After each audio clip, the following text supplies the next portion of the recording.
Hello and welcome to Roots of Sustainable Impact. I'm your host, Eloisa Marquez Gonzalez.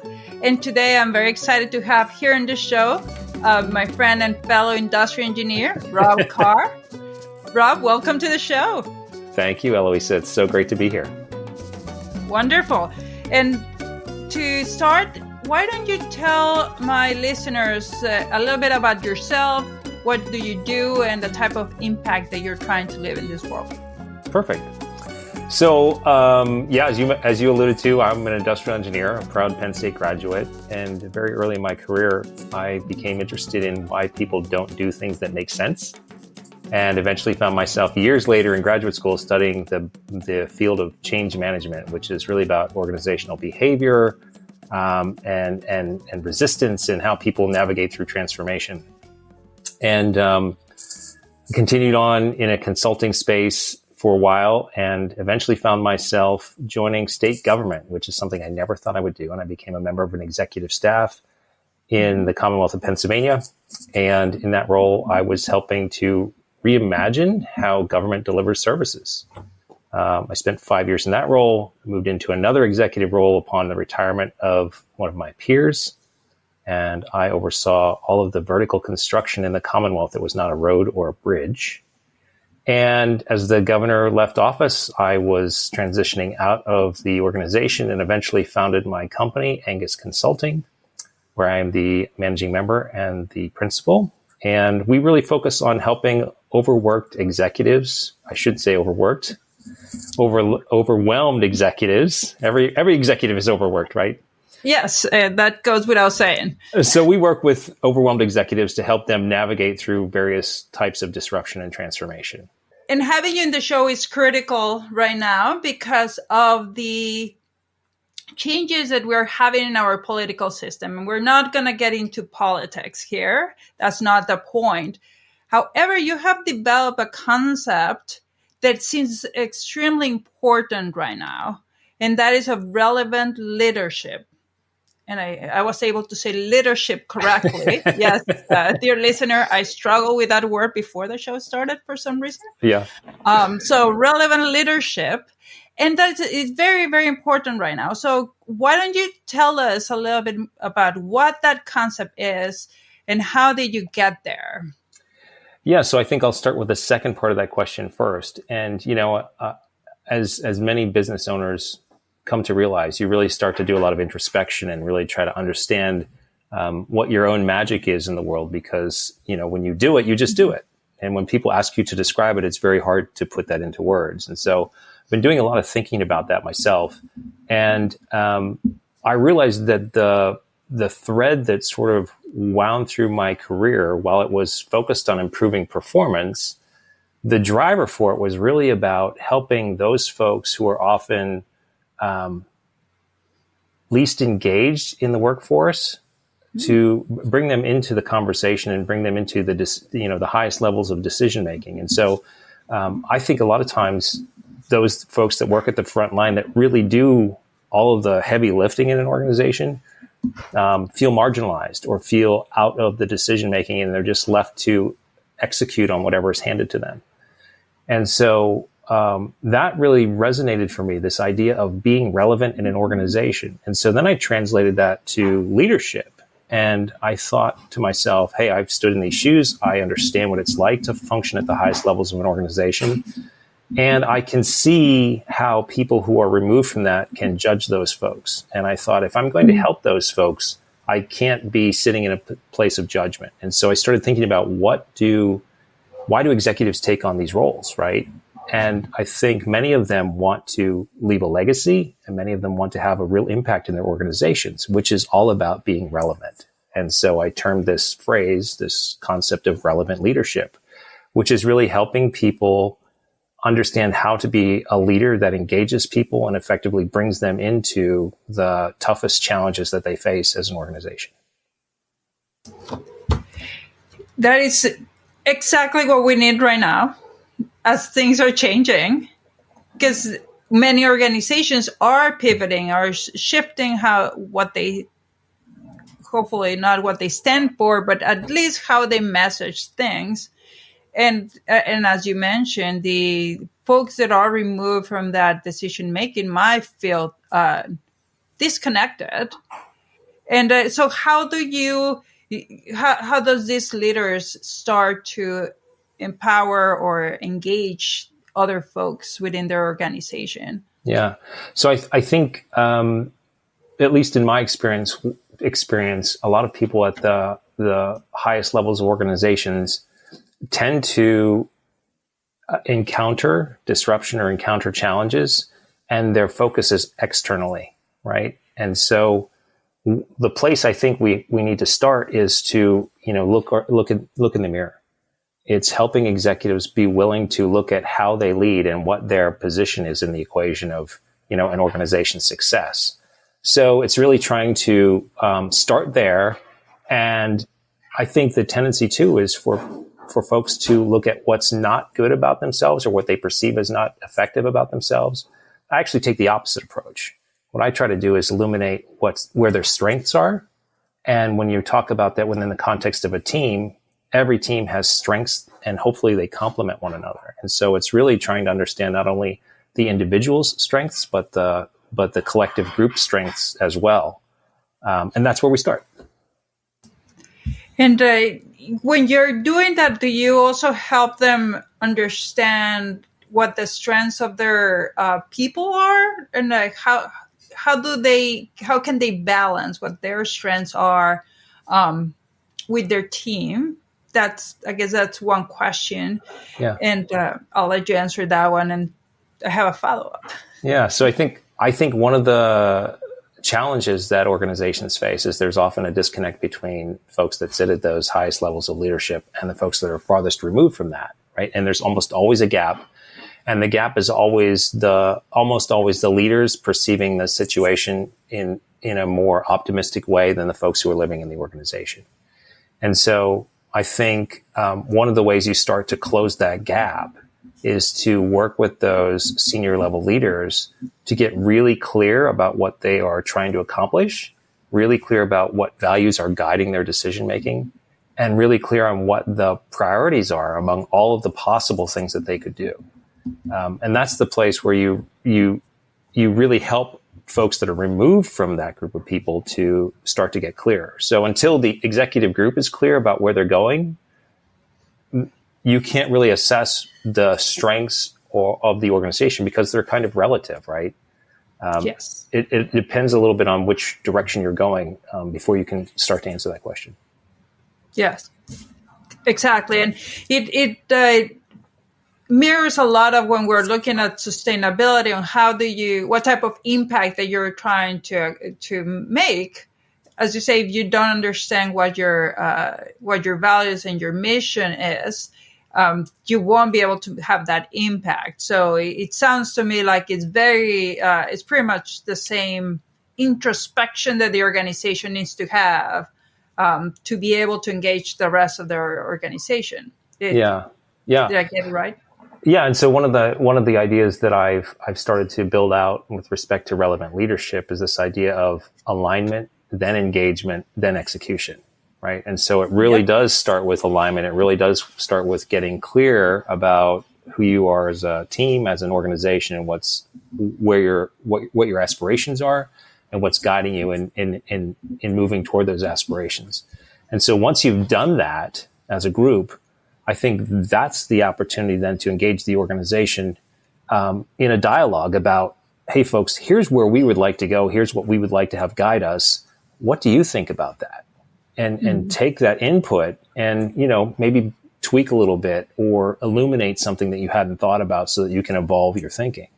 And that's really the first part. And I think an opportunity that I've seen is that very often executives and senior leaders don't have the skills to effectively engage their employees in dialogue. It's just not something they've done. And so a lot of times what I'll end up doing is partnering, almost sitting in the co-pilot seat and helping those leaders understand how to do that in an effective way. And what would you do that is very important, and I've seen that can be very successful for the leaders having that support like you just described. And how do you help leaders that are concerned that by, in a way, being vulnerable or show their strengths or their weaknesses, that their people might not see them on the same light or the light that they want to be seen in? What has been your experience so far? Yeah. So I love that question. I think what I came to realize is that there are expectations that employees have of their leaders, right? And so if you dig into that a little bit more, you come to realize that the expectation can be split into the human and the position itself, right? So you have an executive, that role may not change over a period of years, right? So if you think of that as almost like a glass, and that's the same glass year over year over year. The person who sits inside that glass, the water inside that glass can change. So that's the human piece. And I think that when we sort of hold that perspective that the human is not the same as the role they hold, that can free a leader to just be a human in front of their people. And, you talk about vulnerability. It's not a confessional. You're not telling people about everything you've ever done, but you are articulating to them your experience of a given situation in a way that allows them to connect to you, right? And we see sort of the way of working in the world moving more toward that model where we are collaborative in our relationships rather than hierarchical. Yes. And even when the organization might be hierarchical, you can still be collaborative. Absolutely. I think, the world is moving so fast. The pace of change is so fast to the extent that it's almost constant. And so there isn't any one individual or any small group of individuals that has the answers to all of the things that we face as organizations. And so you have to, illuminate the talents that exist within your organization and leverage those in new and creative ways to address issues. And when you're facing something urgent, it's particularly important because you don't have time for all of the niceties with titles and command and control and hierarchy and all those things. You need everybody that's willing to participate to move the organization forward, to show up and bring their best selves. And so I think even if you are living in a command and control organization or have largely experienced that in your career, you still can evolve and grow as a leader and, start to experiment with this idea of vulnerability around other people. Yes.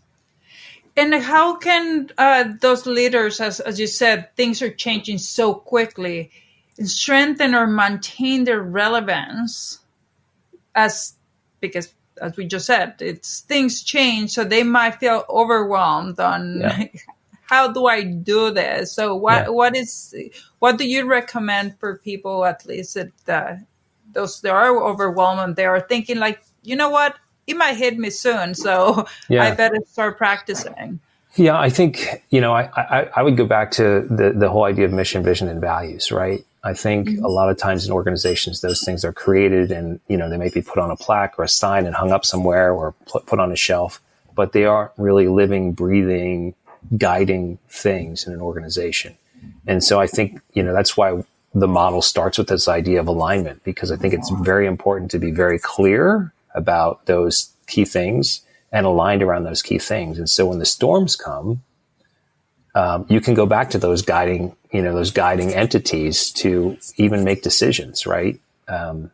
Organizations sometimes feel the pressure to keep doing all the things instead of making choices about which things they should be doing based on the environment that's changing around them. Yes. And do you have any example that you could share with us on how this can be seen in practice?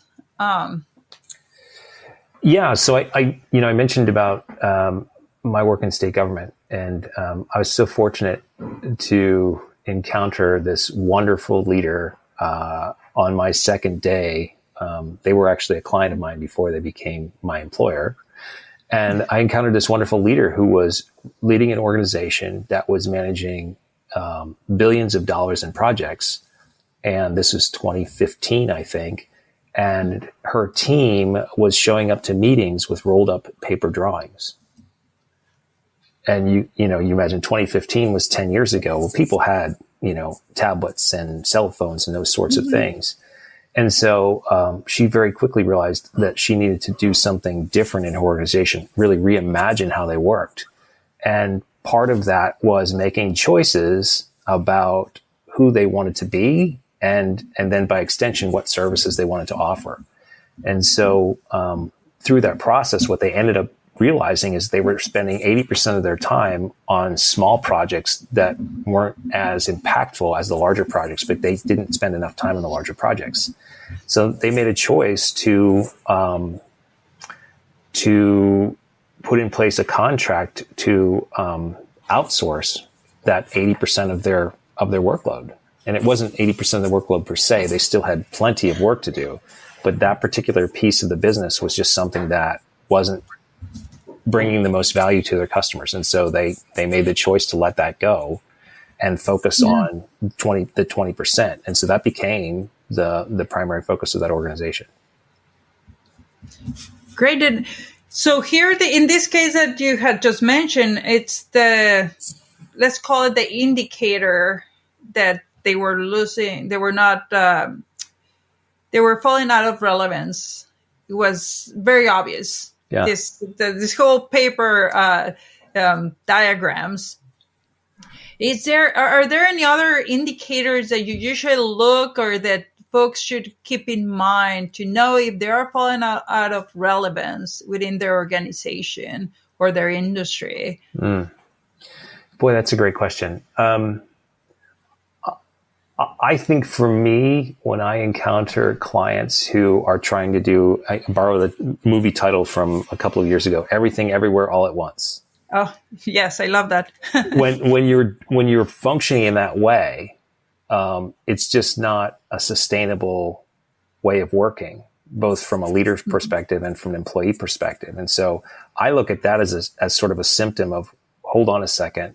We need to be talking about what the priorities are in the organization, and force the team, the leadership team, to make choices about where they want to play instead of trying to play everywhere, right? Because you've heard this saying, a mile wide, an inch deep. Well, it's gotten to the point where organizations are taking on so much that they're 2 miles wide and a half an inch deep, and so yes. It ultimately comes back to recognizing that dynamic and then taking steps to reassess what it is you stand for, what you're about, and really where you want to put your limited resources. And I completely agree with everything you have said. And how do you see that having an impact on the, I guess, their long-term organizational impact or profitability?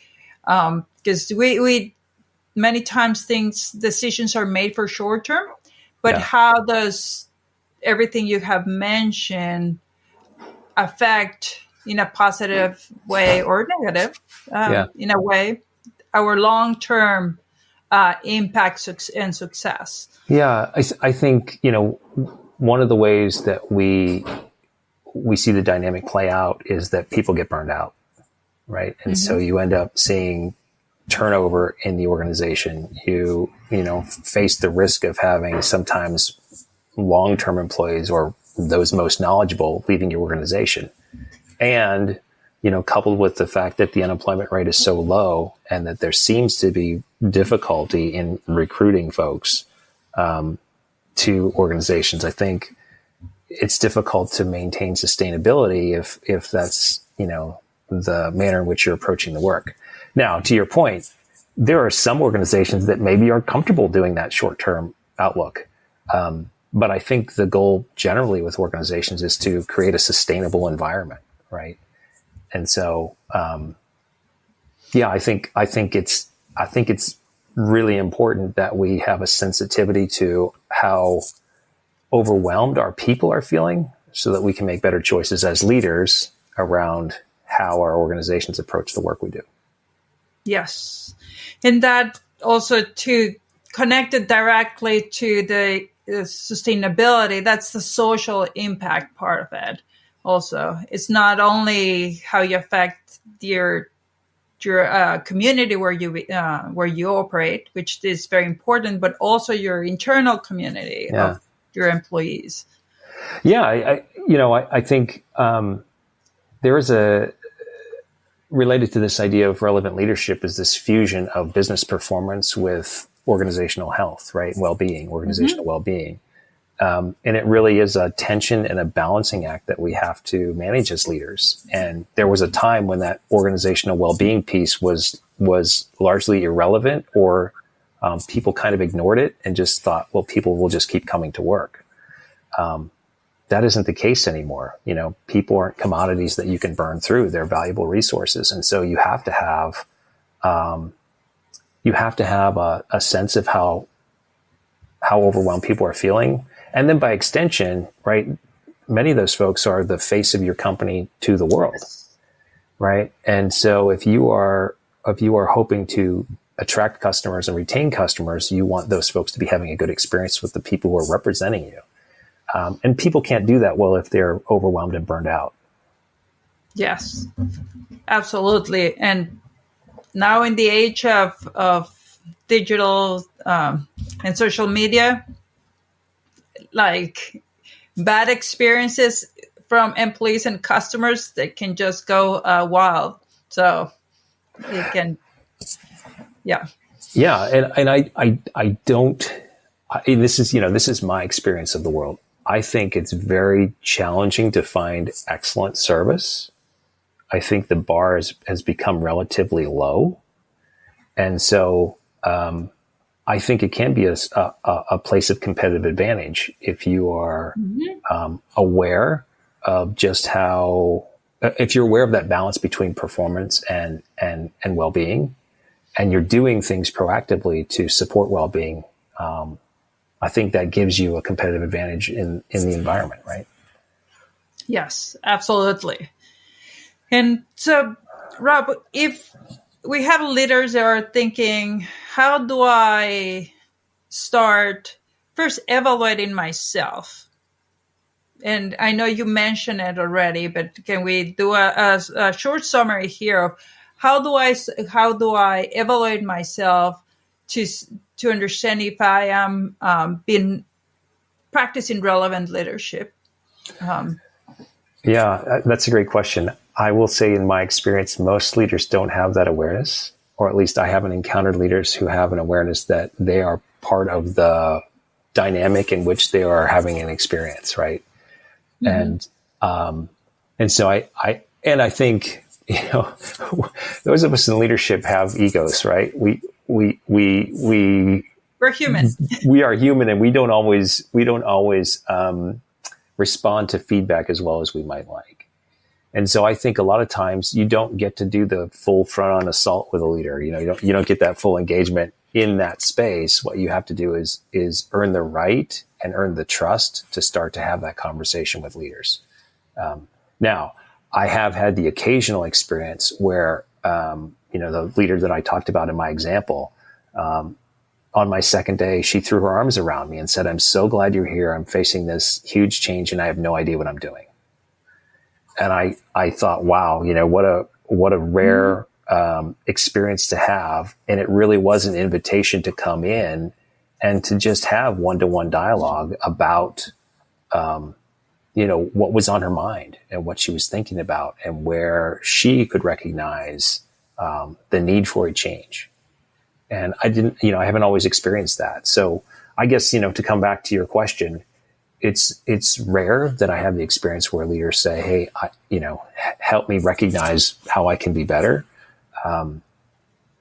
But I've also had the experience where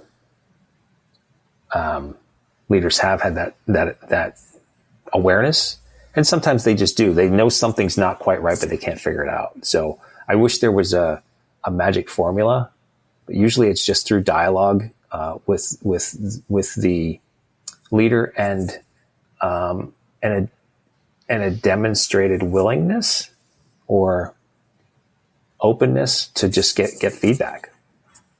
Yes. And many times it's just having that conversation with their folks. I think that could be their first step. Because we might have someone listening to this episode that's like, I don't know, I have this inkling that something might not be going very well.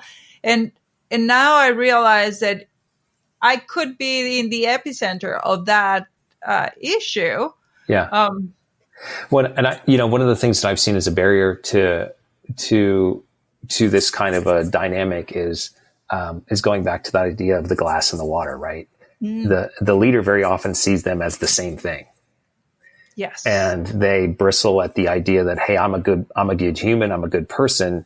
Why are people, saying, for example, that they don't trust me? And I often point out that you have to recognize that you are the steward of the role that you sit in, right? There was somebody there before you and there will be somebody there after you. And people who work in your organization have had experiences with other people in positions of leadership. And so they're reacting and responding to the role much more so than the human. And so, I think we have to take things with a grain of salt and maybe be less defensive about the feedback we receive, because sometimes they're really giving you feedback about the role you hold and not about you as a human. They may not make those separations either, but I think sometimes for leaders, it's easier to process that feedback if you can separate yourself from it and say, I took the job, I took the role, and I have to take the baggage that comes with it. And I have to be willing to respond to that in some way. And so I think sometimes that helps soften the blow a little bit with leaders. I love that. We are the stewards of the position that we hold, and it's not a reflection of who we are as a person. Right. And sometimes, we can bring those two things really, really close together, but at the end of the day, they are separate things. And and I think, that at least for me in my experience was really helpful when I was in those roles, and I would have that same reaction, right? Why are people having this reaction to me? And I kind of had that epiphany that, wait a second, they're reacting to the role and I just happen to be the steward of it. And so how can I be a better steward given this feedback? That is beautiful. Thank you very much for sharing all these insights. It has been a very insightful conversation. Thank you, Rob. Well, thank you again for having me. The hour went by, or the half hour, I guess, went by. I know, it went quickly. But you're not off the hook yet, because I would like to ask you who you would like to meet that are alive, 2 or 3 people that you would like to meet. Oh, wow. And why? Gosh. Wow, I wish I had that question ahead of time. The first person that came to mind for me was Lincoln. I would have loved to have been able to sit next to him and to talk about what he was thinking and feeling in those moments, because, so many biographies and historical retrospectives on him talk about, how heroic and noble he was in that process. But there's a humanity to this guy that I think would have been fascinating to understand. So certainly he would be one. I would have liked to have met Leonardo da Vinci, just because of the broad range of interests that he had and how he excelled in all these different fields. And I think there's a